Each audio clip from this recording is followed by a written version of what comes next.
dad, and I made him take me to all the graves of all the great Luo leaders around. We went to Jaramogi's home, we went to Acheng Oneko's home, we went to Robert Ouko's home. I was privileged to meet the wife. And Your Excellency, God put something in my heart to change the lives of the people in this region. I'm making a public announcement today. And it is nothing political. I'm not interested in politics because I have a plan. Both excellencies are aware of it. All I am asking for is their continued support. And nitawaita mfungue mashule na makanisa hii area mpaka mseme hiyo imetosha. Hata sasa toka hii area ukuje saidi yetu. That one, Your Excellency, I commit to you before God, the public and the president. I will change this area. In fact, my first school that I wanted to start working on is Pap Nyadiel, just down the road. But my father, having been brought here, this will be my first place.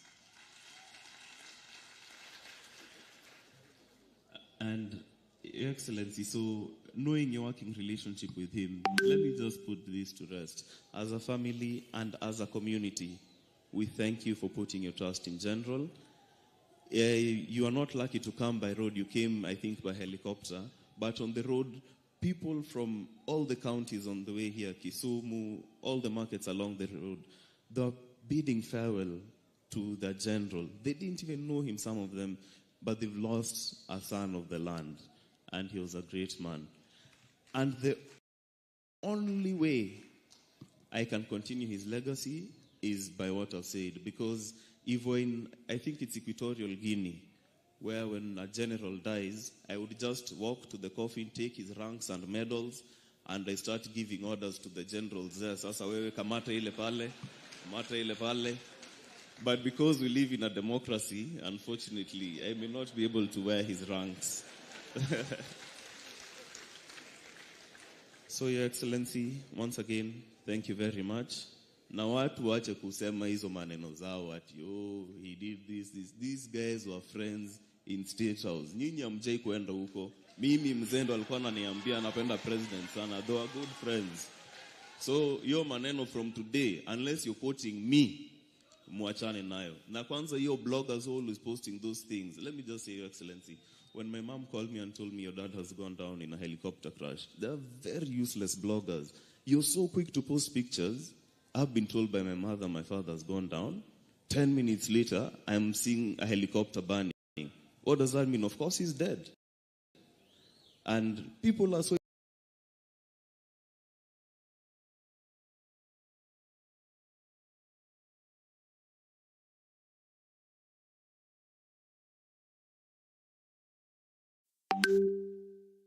insensitive. So you broke the news. Umepewa EGH for breaking the news that the general is dead. Let us be sensitive. Tafadhali, bloggers, what your media? Mombewa bloggers wache mchezo. I'd mentioned them by name. Lakini yo tabia pana.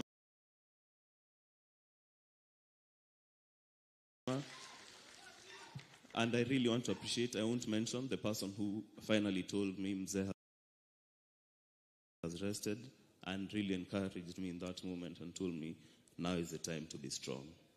Kwa hayo mengi na machache, mabibi na mabwana, asanteni sana.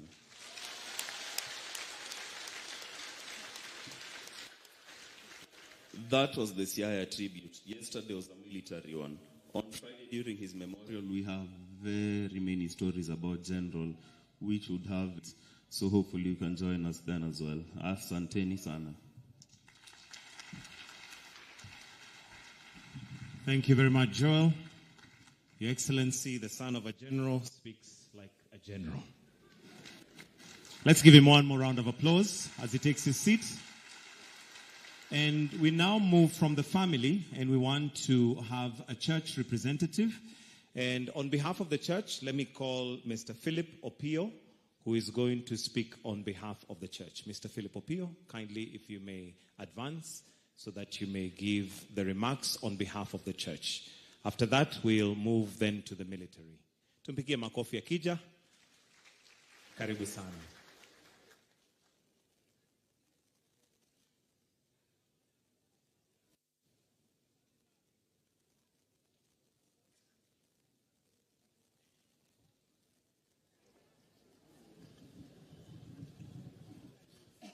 Excellency, the President, Dr. William Samoei Ruto, the mourners present, I want to greet you in the name of the Lord. I'm a member of the church, St. Thomas Church. We used to be in the church with the general, and he impressed us so much. On 31st,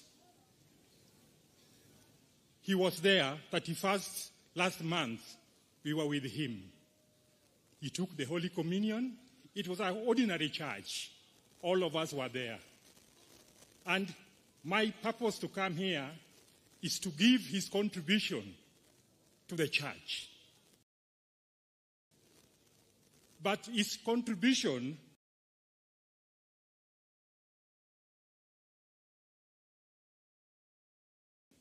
is anchored on the following.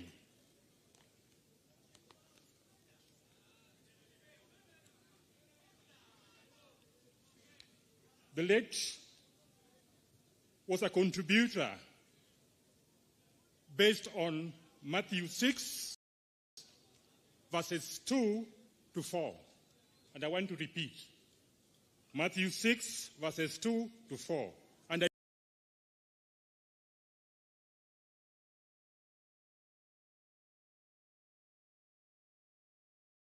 I quote verse 3. But when you do charitable deed, do not let your left hand know what your right hand is doing. That was the general. He did a lot in our village, in our church, but he never wanted it to be mentioned. Now that I'm here, I will apologetically say the following that the general did. With apology, please. His contribution in the church started way back in 1980 when he was a youth. The general Christmas and Easter envelope, in Anglican we have envelopes, always reached the church of St. Thomas. In 1990s, he intensified his contribution towards the church development.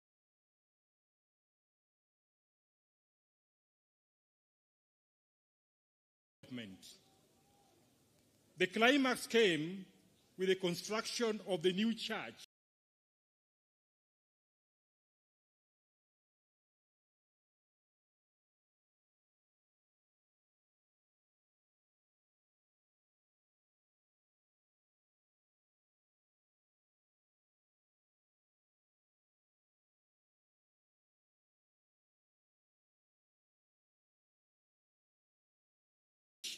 Which was consecrated this morning.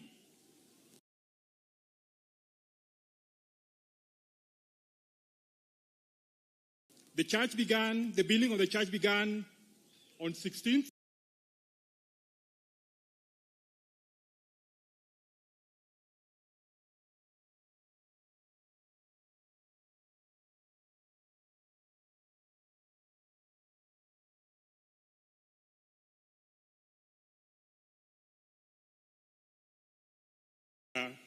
In the church compound and mounted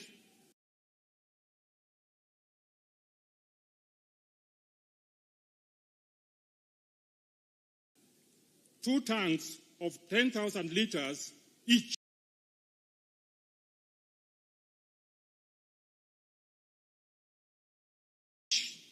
We supply water to the church.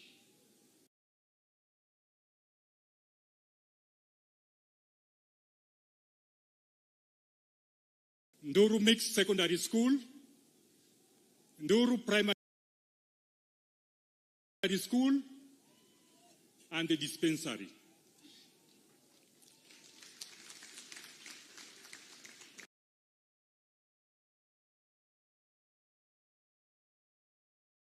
On Sunday, 31st March 2024,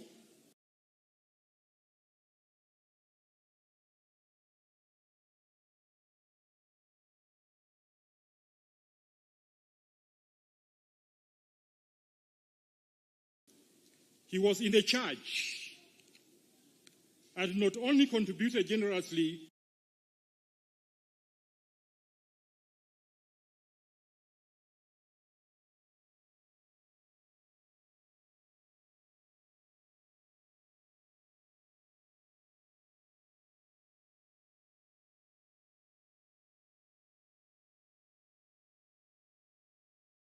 but also sent 100,000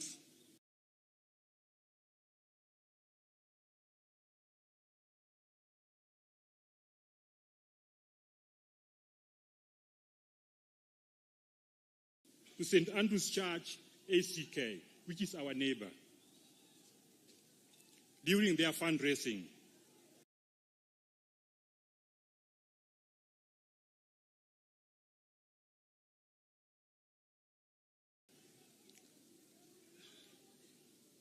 There's one thing that we also acknowledge that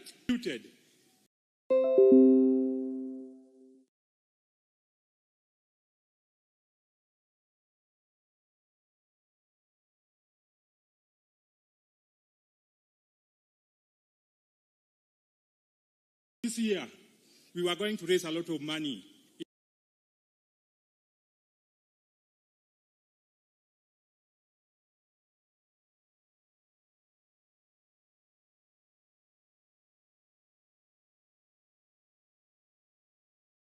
In terms of Christmas contribution, because of his presence in the church.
In the learning institution,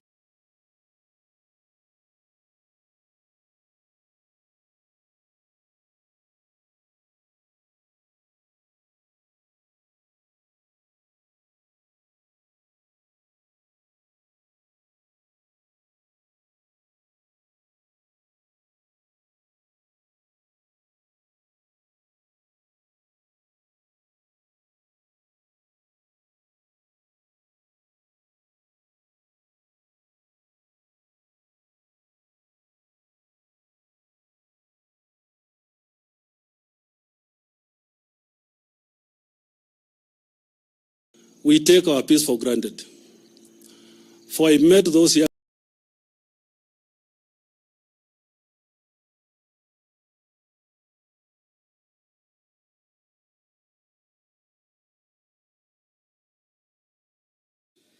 Fare thee, our general, may his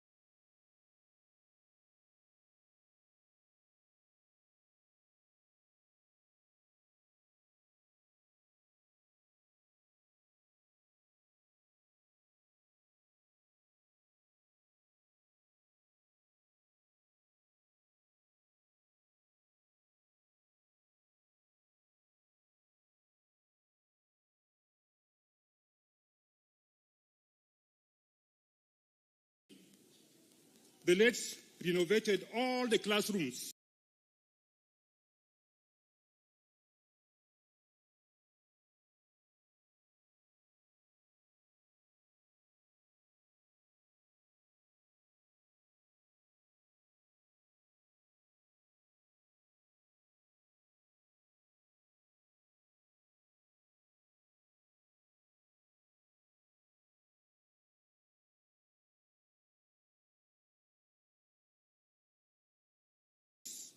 and offices of Nduru Primary School.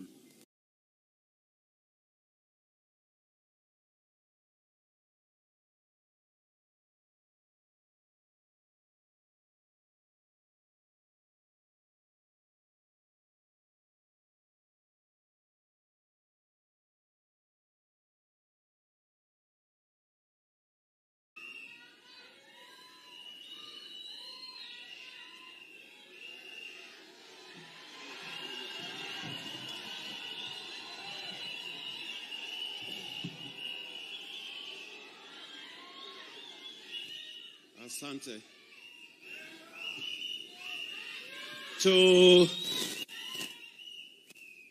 To Eileen Ogolla and the family, to the President of the Republic of Kenya, the First Lady, the Deputy President, the Azimio leadership led here by Kalonzo Musyoka and Martha Karua, the Speaker of the National Assembly. Before I say anything, and I think it is important that we say something on this solemn occasion. He supplied of. Allow me, because I saw Dr. Buru Oginga step in. Allow me to 100 invite desks on Dr. his Buru own to come and say He bought something. Dr. Buru.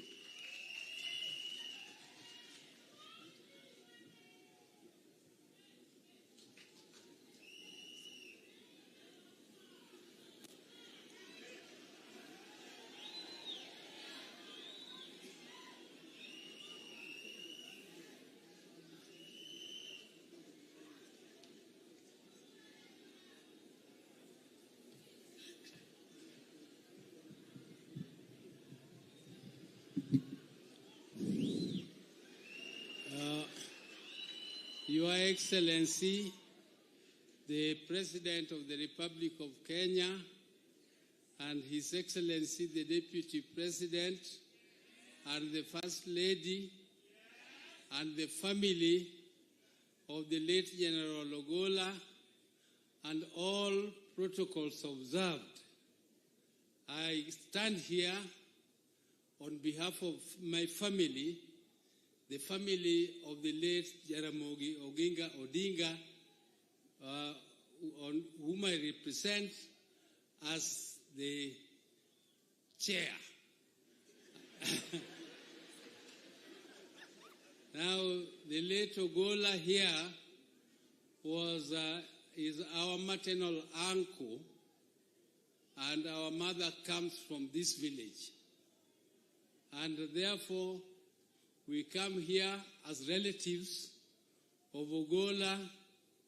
I also come here to bring condolences of my brother, Jacom Raila Amolo Odinga, who has sent me to come because he is a bit indisposed. He could not come personally, but he has asked me to come and represent him and the family.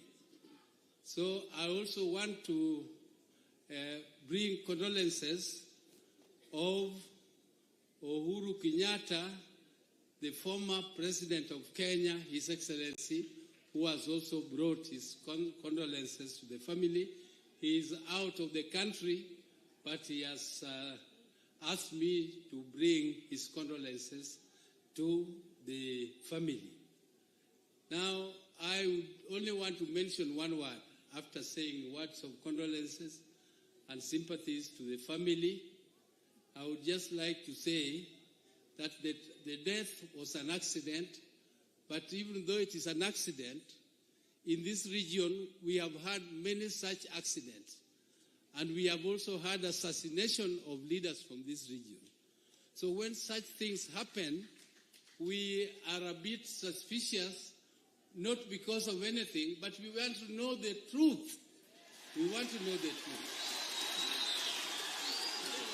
And I want to ask our uncle, the general's son, not to be impatient with us. It is not because of anything. It is just because once beaten, twice shy. So we are asking for no stones to be left unturned, and let us know the truth of who killed our uncle, General Ogolla. He died too soon, and we are a bit shaken by his death. And you people know, we lost Tom Boyer in very tragic circumstances. We lost Ouko in very tragic circumstances. And when we lost Ouko, I was part and parcel of the team of parliament which was investigating the death of Ouko. And I can tell you it was very sad, because the regime at that time managed to convince the family to be very protective and not to allow people to go into details. So young man, please just allow investigators to do their work. Now, with those very, very few remarks, I would once again want to wish that our uncle is rested in peace in heaven, and let the Almighty put him in the best place, and was one of our best sons, one of the best sons from this area. We wish that the Almighty puts his soul in peace, and let his family also rest here, and we shall be with you all the times. Thank you very much.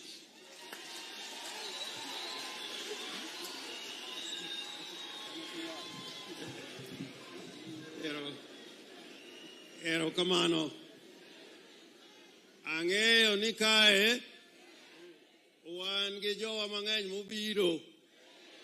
To e jomobiro ka nitie jomoyier mok ber ka alunga jomoko mukanyisogi ni gin kae. Otel ni gi speaker Okode gi members ma county assembly ma Siaya kama untie mondo uchung'ane malo mondo neu. Ero gin kanyo. Mar ariyo, no kwaya ni mondo chungi members of parliament ging'eny kae, to list monega okelna kae pok ayudo. Koro atandi meli akeni in machiegni ka mondo bi.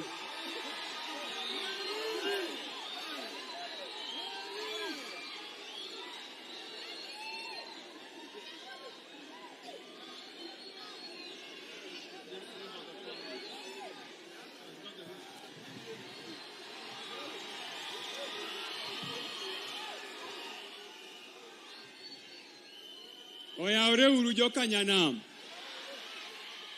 Uruako elo. Jomoruako elo timna kamae.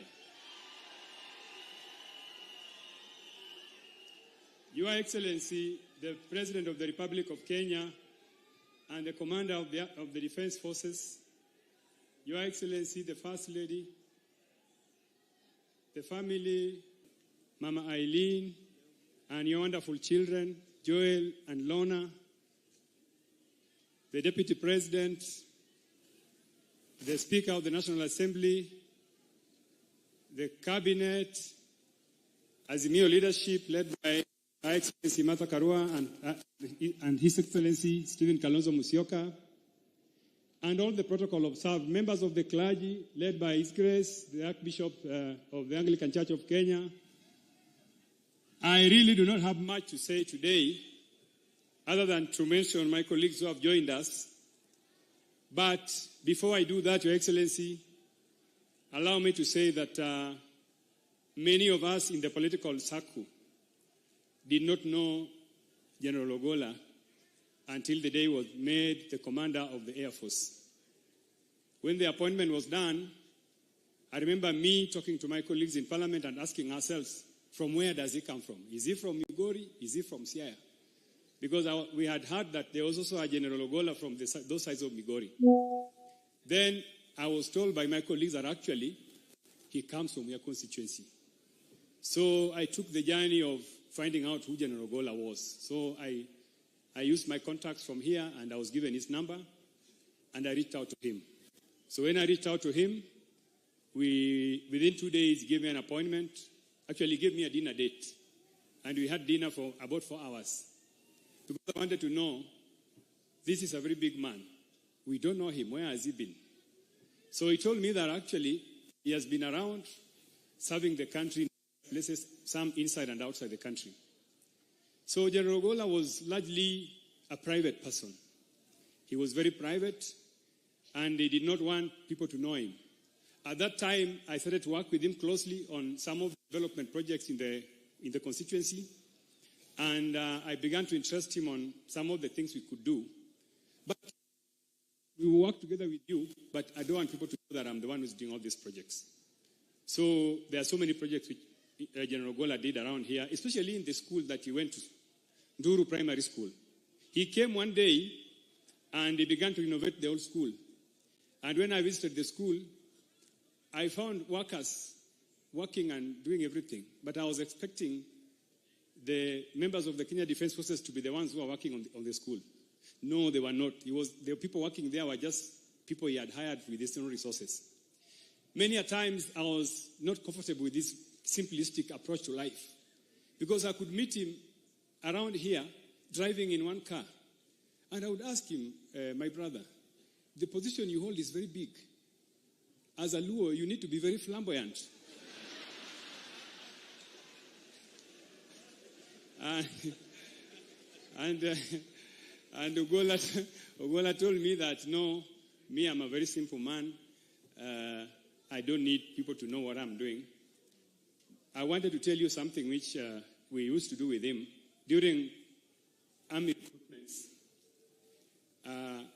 people would call me and tell me, please talk to General Ogolla so that we can get some of our people hired. But I developed a system where I would give people his mobile number, and they would send him messages. I would tell them, send the messages, but don't say I'm the one who has referred you. People who would send him messages would come back to me and tell me, by the way, Mheshimiwa, General Ogolla helped us. Our son was hired in the army. So that is how we related with General Ogolla. He was a fine man. And, Your Excellency, let me say this. When this Boma story came up, I was taken aback, Your Excellency. Because I remember during 2022 campaigns, I reached out to him and told him, General, can you support my campaigns? So he didn't say anything. He invited me to Nairobi to have a meeting with him. I thought I was going to get some money for campaigns. He gave me 2 hours of lecture about the code of conduct of the military. That the military is apolitical. And it means that even his own resources, which he earned from the military, cannot be used for politics. So that's why when this debate that the general was trying to engage in what I would refer to as espionage, I could not believe it. And I want this to go on record that General Ogolla, who is seated here, would not be engaged in something like that. I want to give accolades to Your Excellency. Your Excellency, you earn the kudos for being the first commander-in-chief to make a Luo to be the chief of defense forces. That, I give it to you. Your Excellency, there are some positions in this country that Luos will never occupy. If a Luo was in such a position, that would be a miracle. Your Excellency, the Cabinet Secretary for Treasury, that position, a Luo has never held that position. A Luo has never held the position of Principal Secretary, Treasury. Even the Attorney General, we have never seen those positions. So I think, let us remember that General Ogolla is the first Luo to sit in that position. And that's why, Your Excellency, when members of my community are expressing their concern about the way the end has come, and let us agree, my friends, the end is smelly. The end is smelly. The end is smelly. It's not as clean as the beginning. We would only ask you, Your Excellency, the way you broke the record of appointing him as the Commander-in-Chief, let us get the report about what happened to them, to General Ogolla. That is the only thing that we want. We want this thing will give us a closure as his community. And lastly, Jim, I wanted to say that Your Excellency, you together with Raila Amolo Odinga, we were engaged in the process of uniting the country through what we call the NADCO process. My majority leader, the Honorable Kimani Ichung'wah, is here, together with Aaron Cheriot, Senator Aaron Cheriot. They did a wonderful job in bringing us this document. Your Excellency, we want this document to be implemented in totality, because that is the only way for us to assure that the country will achieve unity. Let me add that the Vice President Kalonzo Musyoka, the leader of Azimio, who was part of the team that was developed the NADCO report, we would be interested in seeing that that report is implemented to totality. Thank you very much. Oh, sorry. Now I want to just introduce members of parliament who are here. If I mention your name, please just write up. We have the majority leader in the National Assembly, Honorable Kimani Ichung'wah. We have the Honorable Silvanus Osoro. We have the Honorable Eva Obara. We have the Honorable Christine Ombaka, the Siaya County Women Rep. We have Felix Oduor Jalango, the MP for Langata. We have the Honorable Gideon Ochanda, MP for Bondo. We have the Honorable Mark Nyamita, MP for Uriri. We have the Honorable Jared Okelo, MP for Nyando. We have Elisha Odhiambo. We have James Nyikal. We have the Honorable Martha Wangari, MP for Gilgil. We have the Honorable Mboko Milemba. We have the Honorable Didmas Baraza. We have the Honorable Major Deko, Garissa North, Garissa Township. We have the Honorable Esther Pasaris, Nairobi Women Rep. We have the Honorable Siloya, MP for Sabatia. We have the Honorable Zaid Jianda. We have the Honorable Mutinda Mule. We have the Honorable Geoffrey Ruku. We have the Honorable Tienda Molo, MP Rarieda. We have the Honorable, finally we have the Honorable Koyo. And we have my uncle, the former MP for Lagos Songa, the Honorable Edwin Inda, is also in our midst. Thank you, and may God bless you. Thank you, Honorable Tandi. Now is my pleasure and privilege to call upon Dr. Stephen Kalonzo Musyoka, Senior Counsel, to speak on behalf of the Azimio team.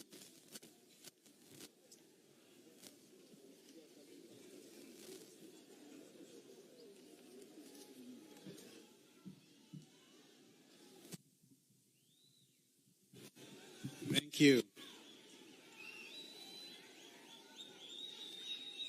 Mheshimiwa Rais wa Jamhuri ya Kenya, William Ruto, ambaye pia ndiye Amri Jeshi Mkuu, and I believe more than anything else you are here in that capacity. Mama Eileen, fellow mourners, I will say one thing, and with your permission, I'll ask our sister mother to come and deliver the other portion.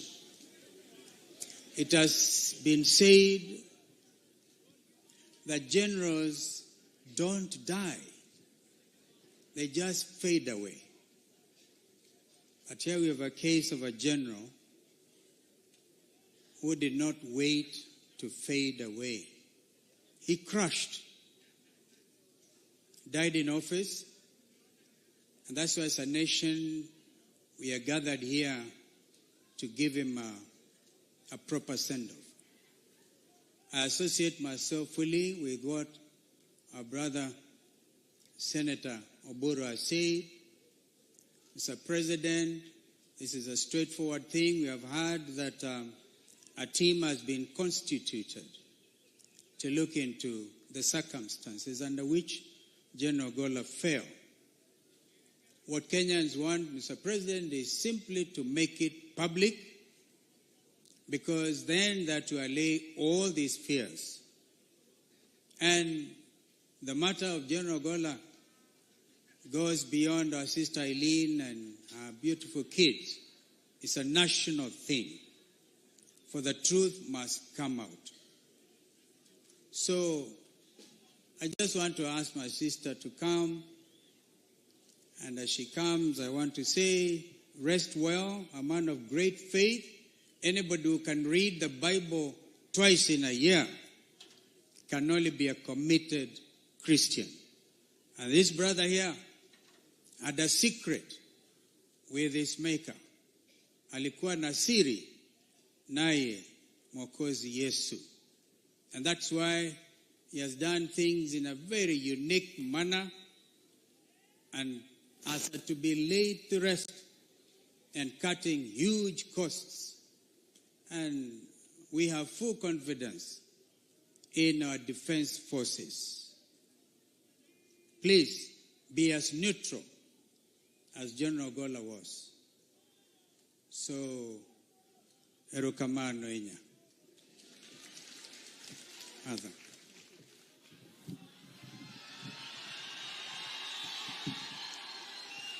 Asante. God is good, and all the time.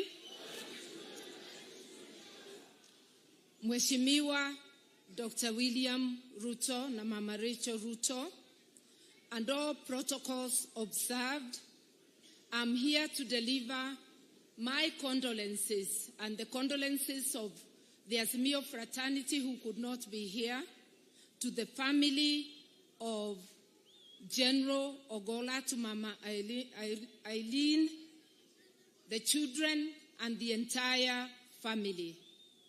Everything else has been said. I would only like to add, when an accident occurs, it's a security issue. The security concerns which deserve an answer for the nation. And since an inquiry has already been formed, we look forward to a speedy investigations.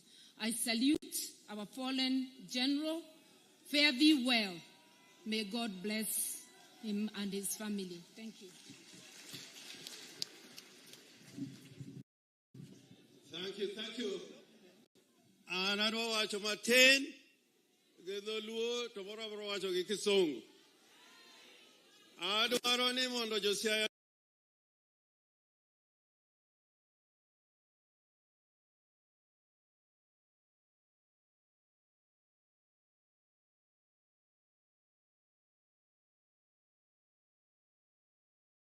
duto mondo winj wach ma wacho ni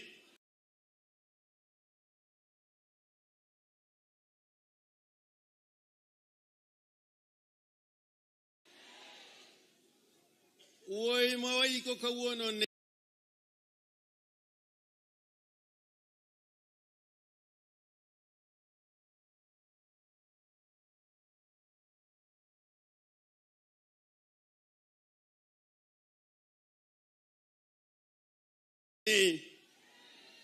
ok en ng'ama inyalo pando.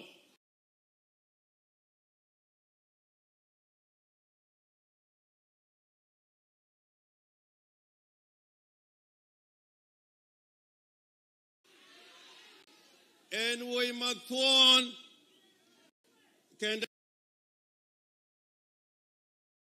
en ruath.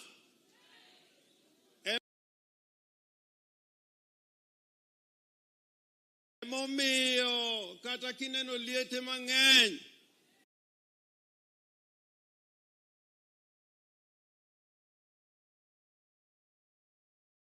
ma ji bedogo, to ok inyal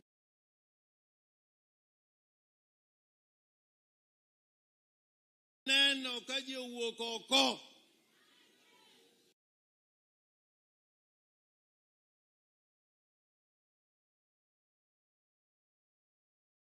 Kaka ji owuok ni General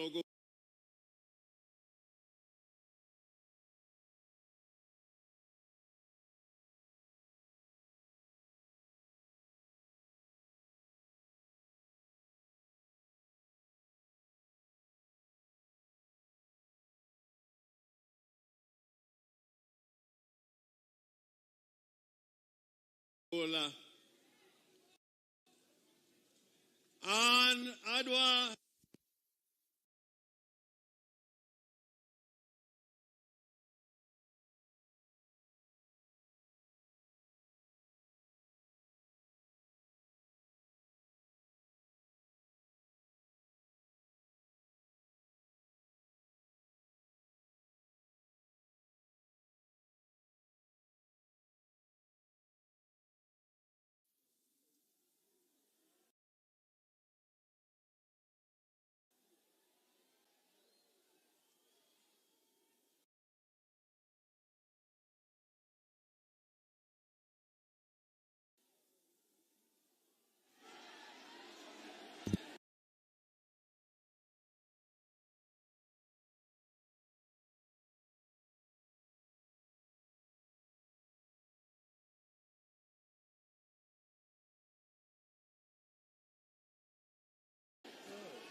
Mitambe moketre, ongegi maraj. Ongegi maraj. Andinge na abe angi mach moro kama ko sim ta dielo. Adwa wacho ni yani kawuono jomotelo ni nyasi ni gin jolweny, the military of Kenya. Took you to where Achengoneko is buried. And I am sure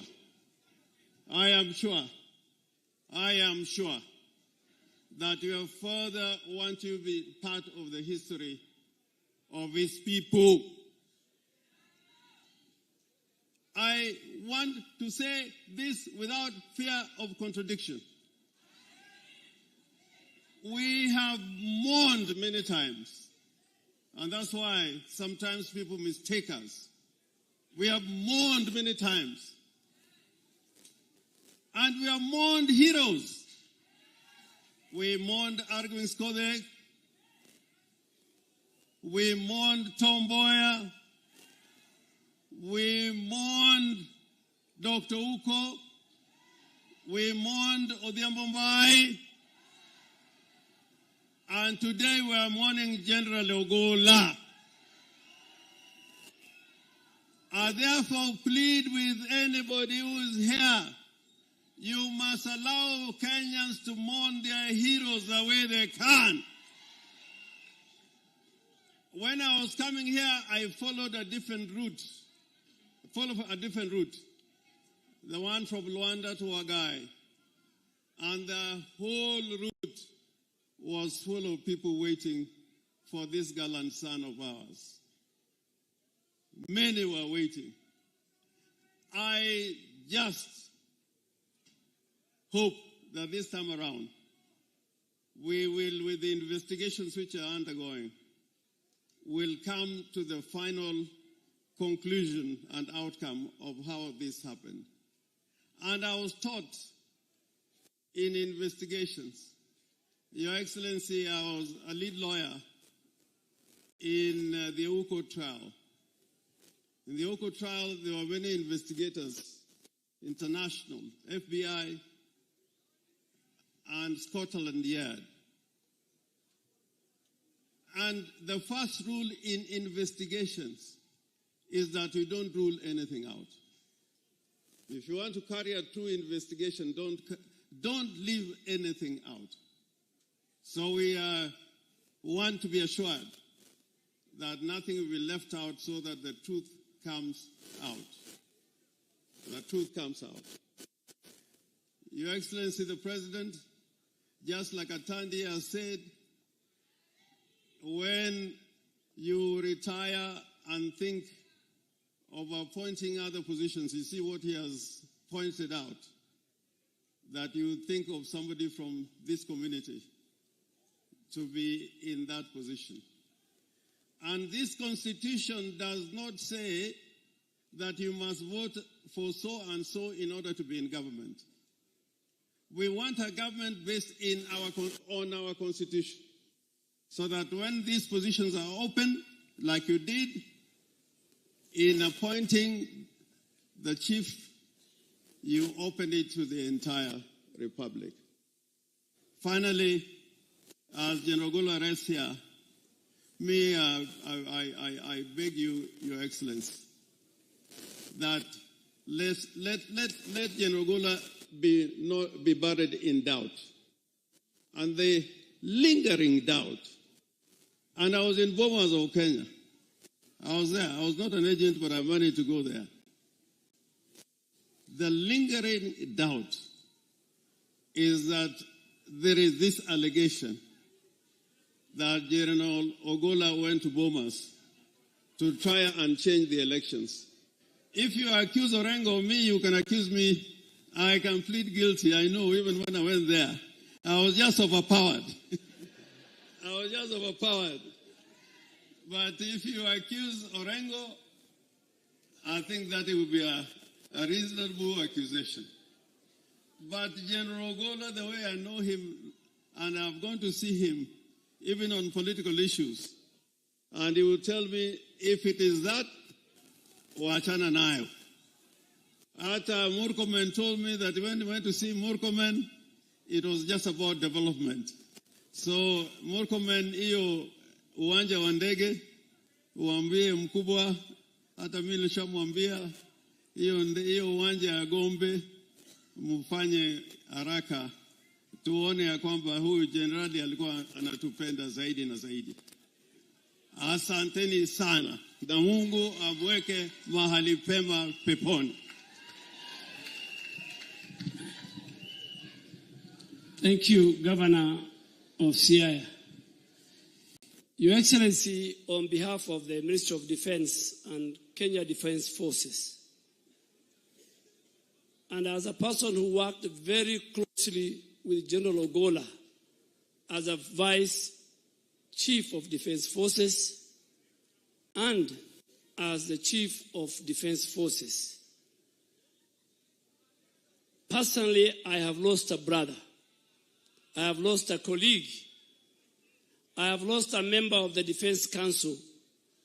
I have lost a general, the security, the sovereignty and territorial integrity of our country. His family will confess, Your Excellency, that even Christmas and New Year, General Ogolla could sacrifice and tell me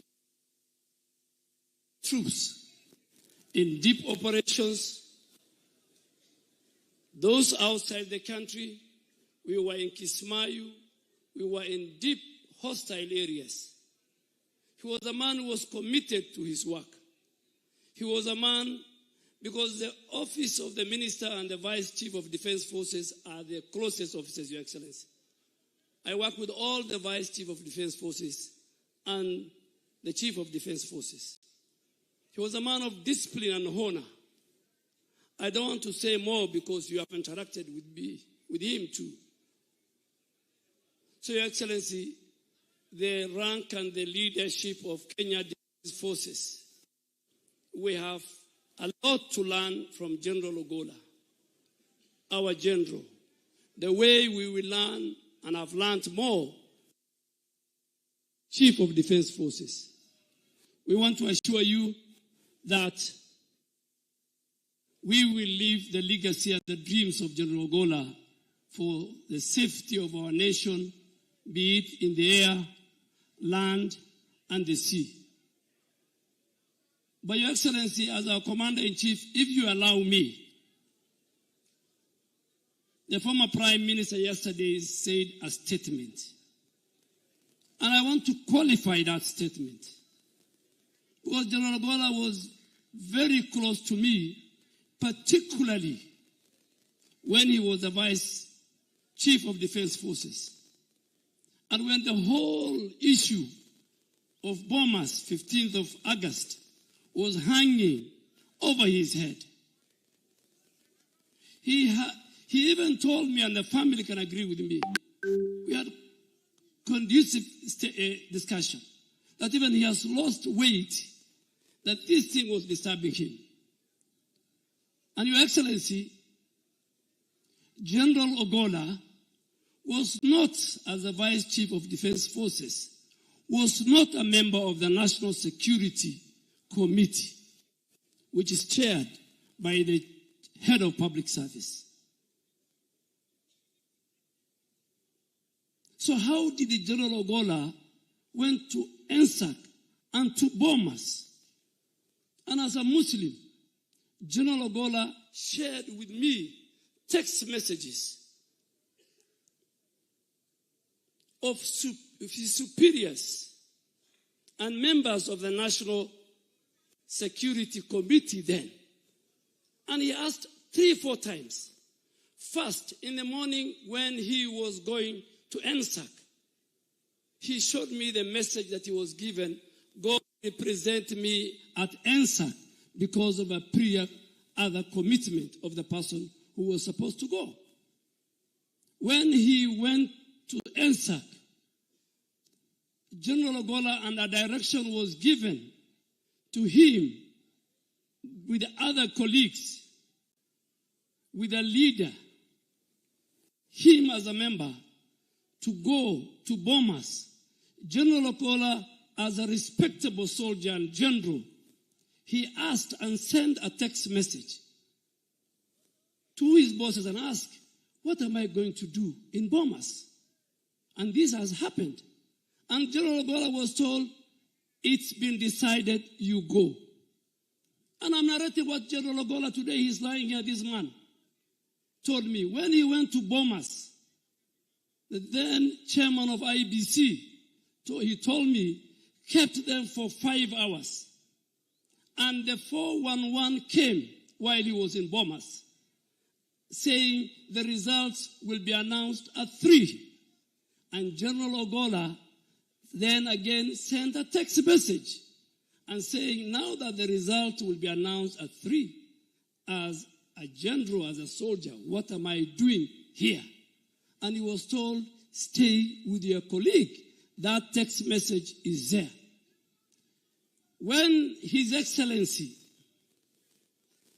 yesterday said, I had a one-to-one with the General Ogolla, he gave me permission to have one-on-one discussion with the General Ogolla on a Monday from 7 to 9:30 p.m. in my house. His security, his drivers can confirm. And when he convinced me, because he was a man of God, when he convinced me is when he got an opportunity to relay and talk to the president with those 3 statements at the end of his discussion with the president. Today, I want to confirm that because of what happened to General Ogolla, the president as the chairman of the National Security Council, so that for it not to happen again, the president has directed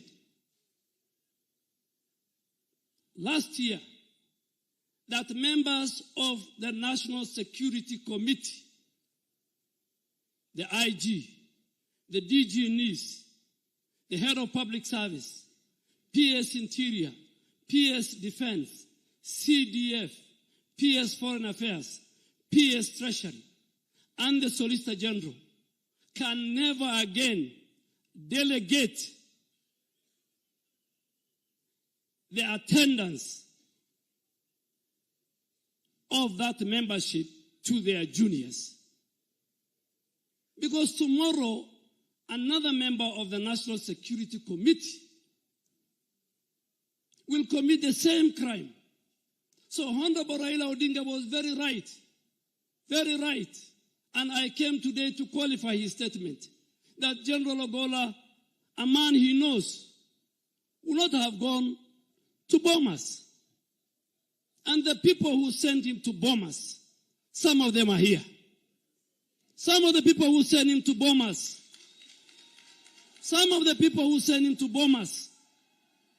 are known. They are members. So sometimes, the way Joel said, let us not create a false narrative about General Ogolla. Your Excellency, allow me again to make another confession as your Minister for Defense. Many of my colleagues ask me, you used to be a vibrant politician, you have changed. I have changed because I went to a different environment. Your Excellency, when General Tonje introduced that gentleman's agreement, there was General Opande, who he recommended to be the next CDF. But he did not. He was not given that chance. Many, the law says that a CDF will serve for 4 years or at the attainment of 62 years, whichever comes first. Your Excellency, this region has produced decorated generals. General Owiti, General Opande, and many, many others. But because you wanted to change Kenya, you said we must kill ethnicity and regionalism in our country, Your Excellency, and I want to confirm to the nation. There were many people within even our ranks who said General Ogolla should not be appointed. But they had only one reason. Very unfortunate. Very unfortunate, the reason of 15th of August. They forgot all the other credentials of General Ogolla. Your Excellency, you have confirmed to the nation you are not a petty leader. You are not a vengeful leader. You are not a person who will follow what happened, Your Excellency. As your Minister for Defense, you made a deliberate, with a finality based on the credentials. He was a smart general. He was one of our finest F-15 jet fighter. He has trained everybody here, including the current Air Force commander. He was a man of humility. He could walk to my office and to all the offices. I could walk to his office. Your Excellency, one day he came to me and asked me in the holy month of Ramadan, Minister, can I fast with you for 7 days? Your Excellency, you decided, you directed, and I went and passed the council, the Defense Council, your decision on the 27th of April 2023, the appointment of General Ogolla, among others. And on 28th, you saw him as your next CDF. He died, you saw him on 28th of April 2023. He died on the 18th of April 2024, 10 days before he made to 1 year. He had good plans, Your Excellency, for the 15th of May this year of our graduation. And he told you the reforms he will introduce, and you will see it because our team is here. Your Excellency, you'll go into the annals of history as a person who appointed not only General Ogolla, not only Raymond Omolo, not only many Kenyans to key security positions, including myself, without regard to ethnicity, to the region they come from, and to how their communities voted in last election. Your Excellency, you will be the one that will make sure that Kenya will be a country that everybody and every community will be proud of. With those many remarks, Your Excellency, let me take this opportunity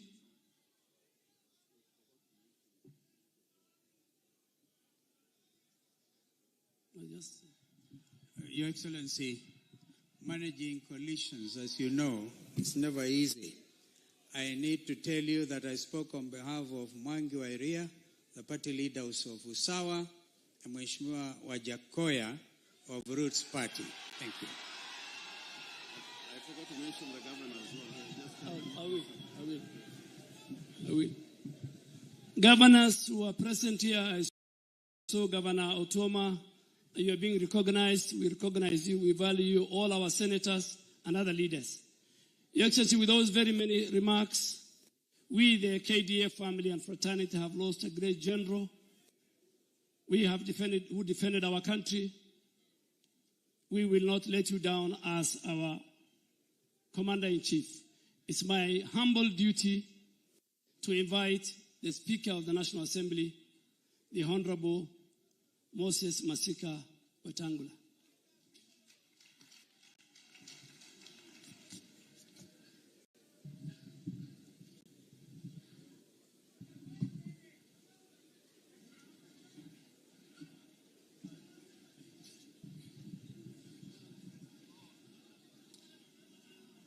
Excellency, our President and Commander-in-Chief of our forces, our First Lady, Deputy President, the family of our fallen brother and hero, fellow mourners, Oyareuru. I stand here to bring a message of condolences from my family and from the Parliament fraternity. We have lost a great man. General Ogolla was one of our finest for those of us who knew him. Brilliant, unassuming, and a wonderful communicator. I had an opportunity to work with General Ogolla and his colleagues during my time in foreign affairs over the peace issues in the Horn of Africa. He had clarity of mind as to what we needed to do to secure our region. Today, we see of a man who lived by the law, who lived by the Bible, and who lived for this country. Mine is just to wish Mama Irene and your children and the larger family the protection of our Savior, Jesus Christ, and for you believe in prayer, for the Bible says, Bwana aliye juu ndiye Bwana wa wajane na baba ya mayatima. Lastly, as a country, we learn a lesson from this great man and Your Excellency's act to appoint General Ogolla. That this country needs all of us, and all of us have a role to play, and that parochial politics and helpful fitina will not guide us to modernize this country. We will work together as one. And General Ogolla, wherever you are, my brother, rest in eternal peace. We owe you more than you owe us as a country, and we pray for your soul. Thank you. Your Excellency, allow me to introduce cabinet ministers present. Can you please stand? And principal secretaries present. And Your Excellency, thank you. And then, Your Excellency, we also have the head of all our other security agencies. It's now my humble duty and pleasure to invite the Prime Cabinet Secretary, Honorable Musalia Mudavadi, to take over the program from here.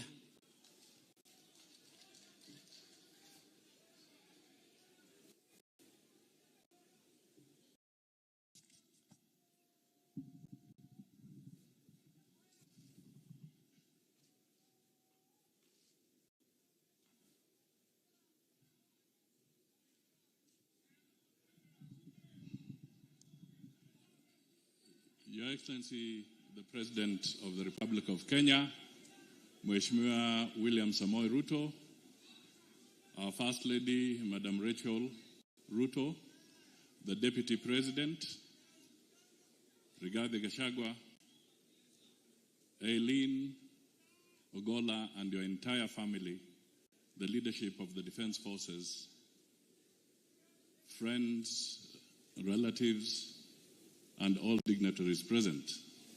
Your Excellency, a lot has been said, so I will really be very brief, but with your permission, let me give the Deputy Prime Minister of Tanzania, who has been sent to represent Madam Suluhu to convey a word of condolence. He's called Ndoto Mashaka Biteko. Thank you.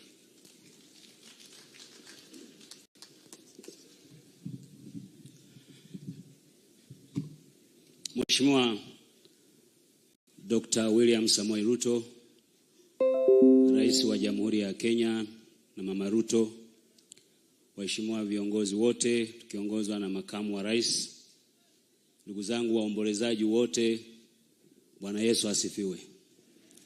Mheshimiwa Rais, nimesimama hapa kwa niaba ya Dr. Samia Suluhu Hassan, Rais wa Jamhuri ya Muungano wa Tanzania, ambaye baada ya kupata taarifa ya kuondokewa na mkuu wa majeshi hapa nchini, yeye pamoja na Watanzania wote wanaungana na wewe kukupa pole nyingi kwa msiba mkubwa ulioupata.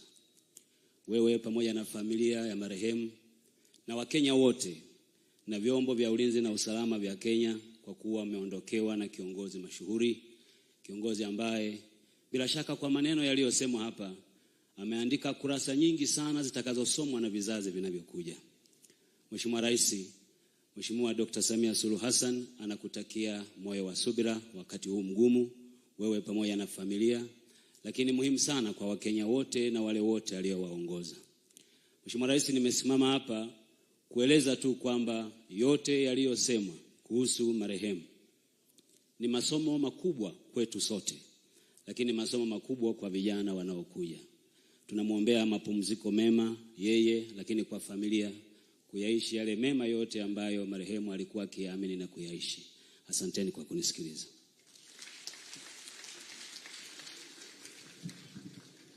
Asante sana Naibu Waziri Mkuu. Ningependa tu nitaje majina ya wale mawaziri kwa sababu walisimama, na ni vizuri watu wajue kwamba tuko hapa na Mheshimiwa Machogu, Waziri wa Elimu. Tafadhali punga mkono. Tuko na Mheshimiwa Eliud Owalo. Asante sana. Tuko na Mheshimiwa Chirchir. Asante sana. Tuko na Mheshimiwa Markomen Kipchumba. Asante sana. Tuko na Mheshimiwa Madam Malonza. Tuko na Mheshimiwa Zak Njeru. Tuko na Mheshimiwa Florence Bore. Asante sana. Na tuko na Moses Kuria. Sijui kama kuna waziri yote ambaye nimewacha nje. Pia kwa majina nitambue PSS. Kuna Raymond Ombolo ambaye ni waziri wa Internal Security. Kuna Patrick Mariru. Kuna Alfred Kombundo. Kuna Susan Mangeni. Kuna Beatrice Inyangala. Kuna John Ololuta. Na kuna Solicitor General Shadrach Mose. Asanteni sana. Your Excellency, I think Duale has spoken very passionately and he has said it all. What I can only emphasize ni kwamba sisi kwa serikali yako tulimheshimu sana Generali Ogolla. Kama kuna kielelezo ya heshima na integrity kwa majeshi yetu, basi Ogolla ndio alikuwa kwa mstari wa mbele. Yeye ametoa heshima sana kubwa kwa taifa letu, na mimi ningependa kusisitiza kwamba kama waziri wa mambo ya kigeni pia nataka niwaambie kwamba Ogolla alikuwa na kipawa cha ujuzi wake kwa mambo ya kijeshi, na pia akawa na kipawa sana kwa mambo ya kuhusu diplomasia, na haya yote aliyatumia vizuri sana kuhudumia taifa letu na kupeana heshima kwa majeshi yetu. And let it go on record that the accolades that we have received as they convey condolences from all over the world is testimony to the integrity and professionalism of our defense forces. And we must acknowledge our defense forces have made us proud as a nation and as a region. God bless you all. May Ogolla's soul rest in eternal peace, and may the family find grace in God's word. Your Excellency, the Deputy President, wakati ni wako.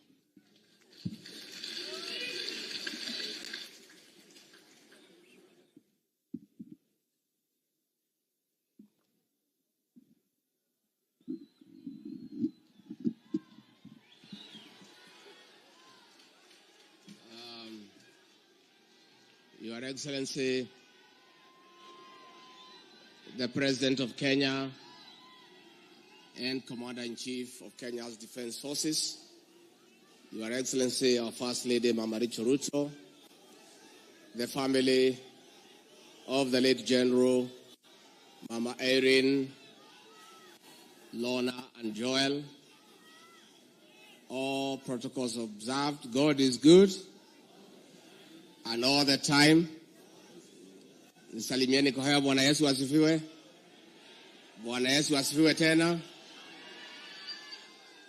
Your Excellency, we have accompanied you here to this great county of Siaya to honor and bury a decorated general, a career military strategist, an accomplished fighter pilot, a competent and focused team leader, a humble, kind man, and all of us are privileged to have served with him under you.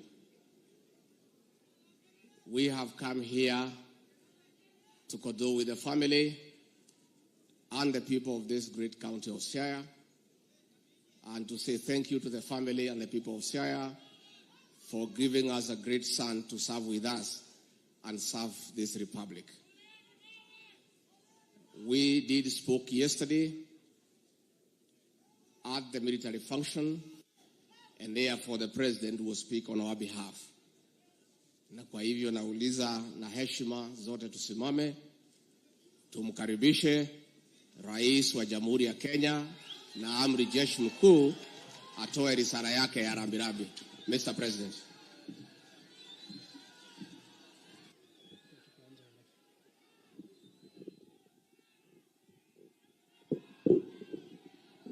Asante sana.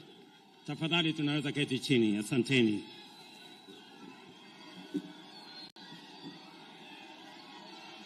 Mama Eileen Ogolla, watoto wake Lorna na Joel, mjukuu wake Taji, pamoja na familia, jamaa, ndugu, marafiki wa rafiki yetu Generali Ogolla, familia ya wanajeshi ya KDF na wananchi wote wenzangu, hamjambo. Oyaore uru, amoso ujodurua. Bwana Yesu asifiwe. Hebu mnisalimie hewani hivyo. Asanteni sana. Mimi nachukua nafasi hii katika maziko haya ya kiongozi wetu wa wanajeshi Generali Francis Omondi Ogolla, kwa niaba ya serikali nzima na wananchi wote wa taifa letu la Kenya, kulete rambirambi zetu kwa Eileen, Joel, Lorna na familia ya ndugu yetu aliyetuacha Jenerali Omondi Ogolla, poleni sana. Jenerali Ogolla ni shujaa tuliyemtambua. As I said yesterday, General Ogolla was a consummate military officer, a passionate commander,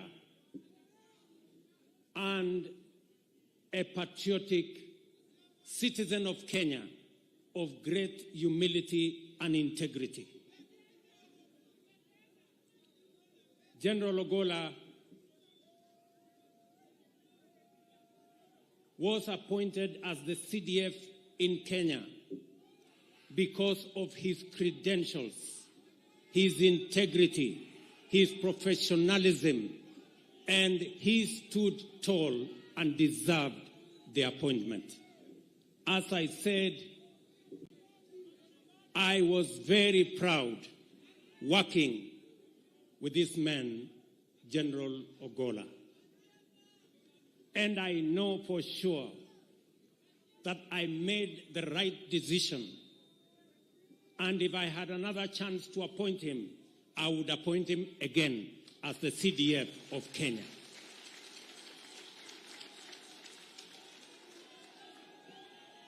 I am very confident, as I was then, that in the hands of General Ogolla, the security of Kenya was assured. He demonstrated in strategy, in word, and in deed that he loved this country, that he wanted the best for Kenya, and he stopped at nothing to make sure that Kenya was safe and every soldier, wherever they were, inside the country and outside the country, was serving to their best of ability. And therefore, as we celebrate his life, many people don't understand the loss that we have incurred as a country. Those of you who may not have worked closely with General Ogolla as I did, you may not understand the kind of men that we have in this great Kenya. There are very few leaders, there are very few people who can fit in the categorization and the shoes of General Ogolla. I say this passionately because I know what Kenya has lost. When I got the news that there was a plane crash, it was a very heavy moment for us and for me, because I did make a commitment to the people of Kenya. And I have this to say. It is true, we have lost many Kenyans because of extrajudicial killings. It is also true that we have lost many Kenyans because, and I made a commitment to the people of Kenya that there will never be, and let me say this,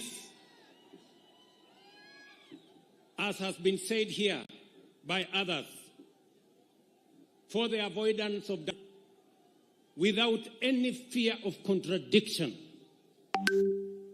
be again, or political assassinations. There shall never be another occasion where we have bodies of Kenyans in Rivayala. It will never happen again. Not under my watch.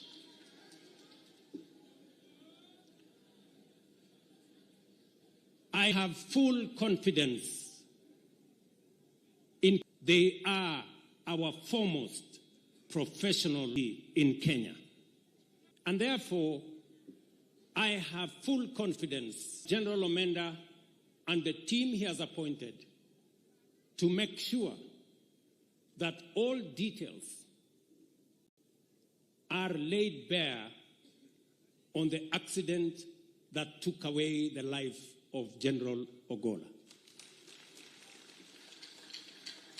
I know the KDF are as concerned as I am, and indeed the family and every Kenyan,